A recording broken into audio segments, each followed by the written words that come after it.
You're in bad company on this Sonic Obsession.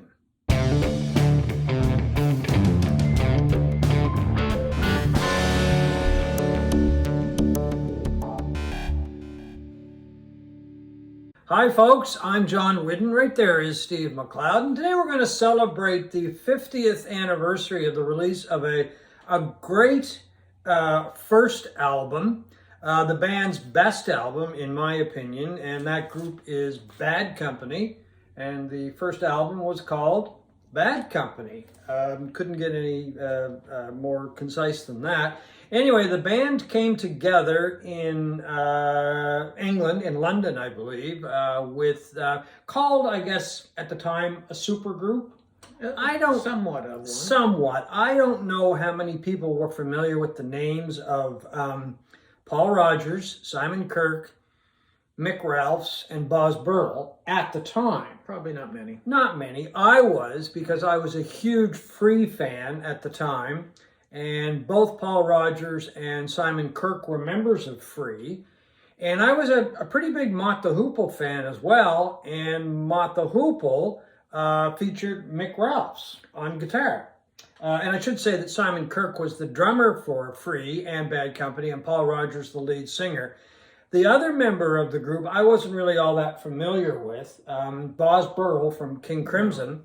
I was familiar with King Crimson, but I wasn't familiar with the work that he had done with King Crimson because so many people went through that group. I mean, it was hard to keep track of all of those musicians. Anyway, they came together. They released Bad Company. It was, I believe, the first release on Led Zeppelin's Swan Song Records. And it seemed to cause quite a stir in England and Great Britain at the time.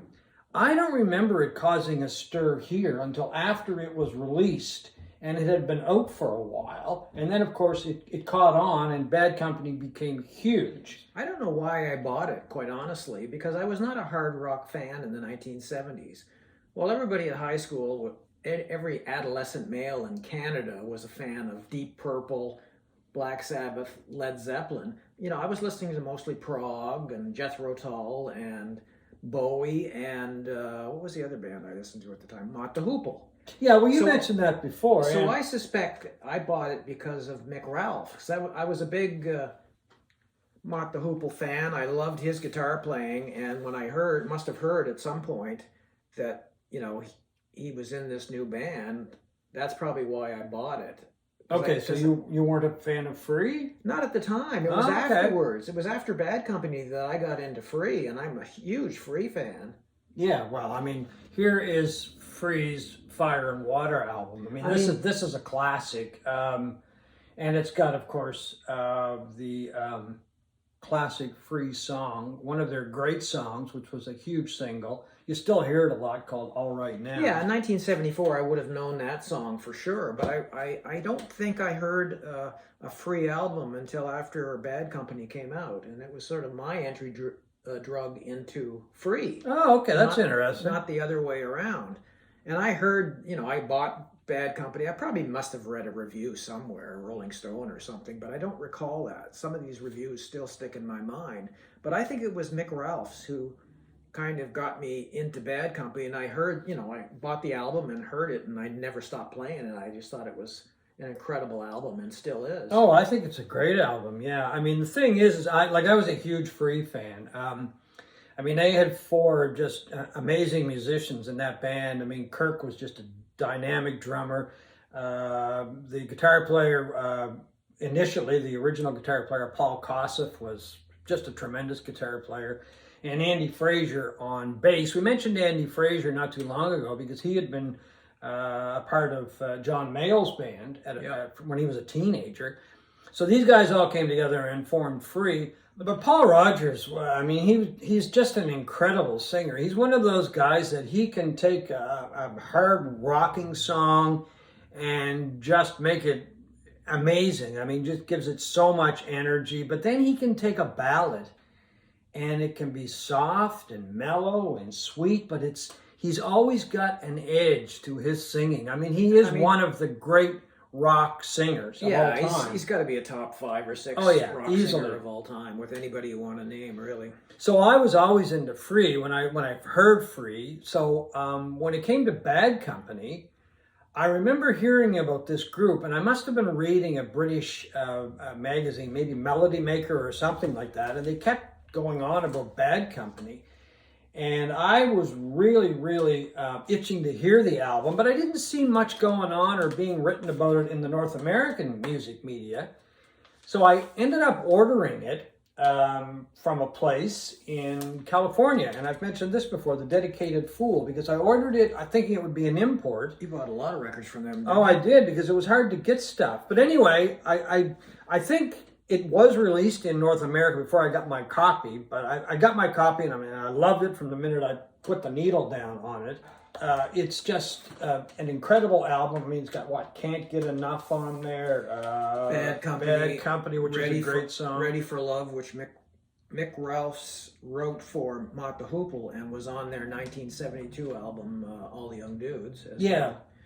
So they both, Rodgers and Ralphs, came to this band with some really good songs, and they went into the studio. I think it took 10 days to record. They were recording at, what is it, Headley Grange. That's a former whorehouse in. But they had a mobile unit. Yeah, they used Ronnie Lane's mobile unit. Yeah, to record the album. And recorded the album. But I think, to me it was a super group. To a lot of people, I don't think it was a super group. I mean, but these musicians were incredible. They're not a super group in the sense of like Cream being a super group. No, where you knew 3 recognizable names going into this band. But again, if you didn't know Free, probably didn't know anybody on this band. And Mott the Hoople were not big at the time. They never really got that big. I mean, they had a cult following, a really strong following. The thing with the Bad Company, with the first album, unfortunately, it was the best album. Yeah, they were never as good after that. No, it to me had a real edge. It had a lot of soul, kind of bluesy in some respects, very much like Free, I thought. And after that, they got, I don't know, just a little bit more commercial, and they kind of lost that edge. Yeah, I remember buying, very excited to buy Straight Shooter when it came out in 1975, and I was really disappointed. There were some good songs on it, but nothing compares to their debut. Just an absolutely perfect album, really, and a mix of hard rockers and some ballads like Ready for Love, and a beautiful acoustic number to close out the album, Seagull. Yeah, that's really a beautiful number.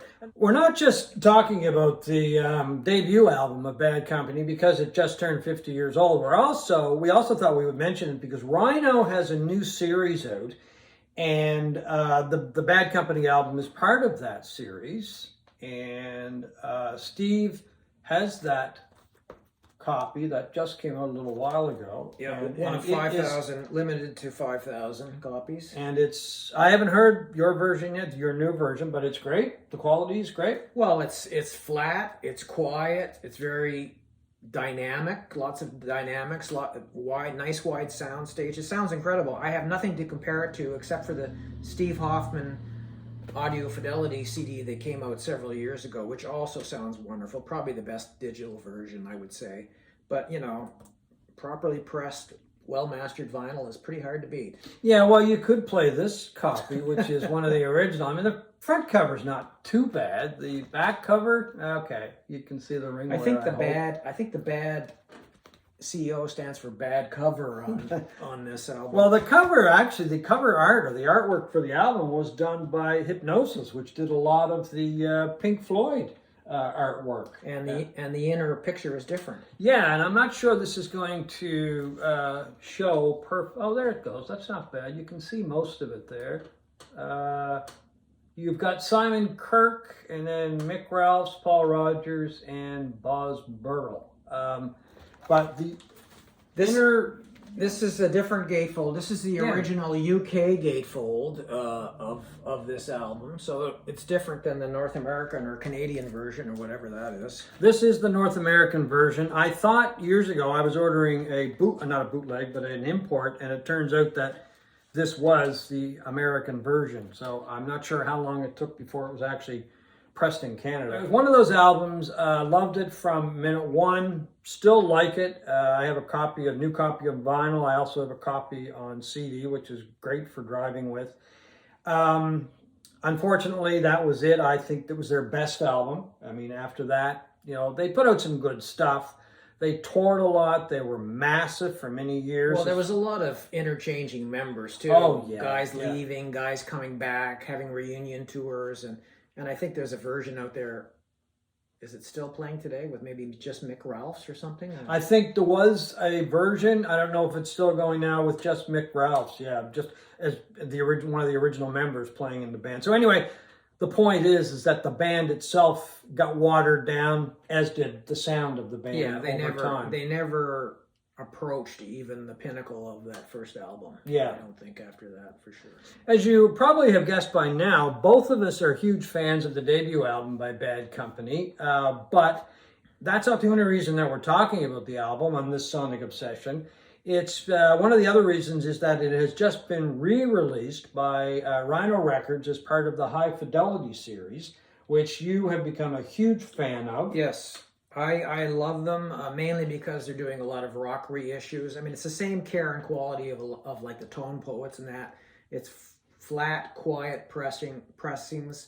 They're limited edition, although Tone Poets isn't. But I've got 6 of them. Relayer by Yes. It was sort of the final Yes album for me that I paid any attention to after that. They just sort of went down in my mind. The Captain and Me by the Doobie Brothers. Probably the Doobies' best album. Either that or Toulouse Street, in my opinion. Yeah. Anyway. Candy-O by the Cars, their second album, which I like almost as much as their debut. Well, their debut album was much like how I feel about Bad Company's debut album. Yeah. I loved the first Cars album, absolutely loved it. Still do. I think it is a classic album. They're 2 of the best debuts. Yeah, by all means. And then to me, the Cars, I do like Candy-O, but they went downhill. And it's like Bad Company. After the debut, yeah, it was their peak. Yeah, exactly. Just like Bad Company. And the last one is Black Sabbath, the one everybody was clamoring to get their debut, 1969, was it? 1969 debut. Fantastic sounding records, all of them. Fantastic pressings, so I'm all in. Although their latest release is going to be a box set of ZZ Top, isn't it? ZZ Top's first 5 records, I think. Yeah, I'm not a huge ZZ Top fan. I mean, I've got the Steve Hoffman one. One's a Fandango and Trey Hombre's. That's all I think I really need.